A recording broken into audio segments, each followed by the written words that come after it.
Arnaud Pellissier-Tanon, bonjour, vous êtes maître de conférence à Paris 1, Sorbonne, et vous occupez particulièrement des formations en ressources humaines au sein de l'Université Paris 1. Alors, est-ce qu'aujourd'hui les métiers des ressources humaines recrutent beaucoup? Et si oui, sur quel type de métiers se font les recrutements? Avec la crise, les ressources humaines recrutent un petit peu moins que dans les années passées, mais recrutent toujours, me semble-t-il.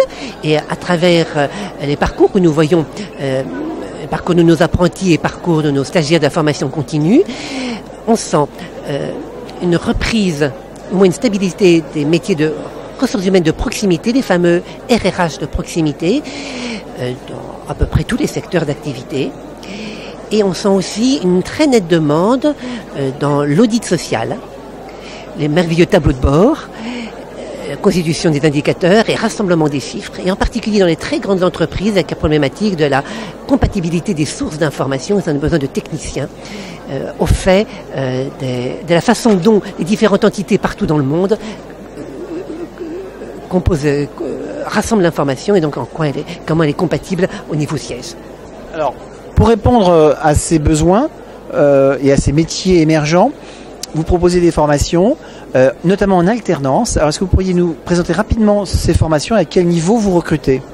Alors, à Paris 1, nous avons beaucoup de formations niveau M2. Au centre d'éducation permanente, là où je m'occupe de mes M2 RH, nous avons 2 diplômes.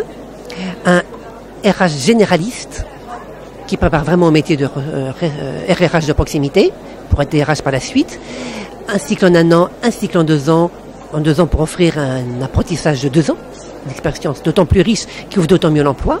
Et nous avons un autre diplôme qui s'appelle Fonction Formation, Développement des compétences, qui est vraiment orienté vers, c'est une formation de niche, vraiment orienté vers les métiers de la formation, tant dans l'entreprise pour la gestion du plan de formation que dans les organismes de formation pour la conception des programmes de formation.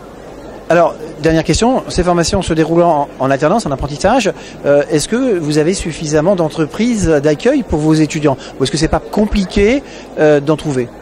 Je vais vous répondre une réponse de Gascon, mais qui, en l'occurrence, est vraie.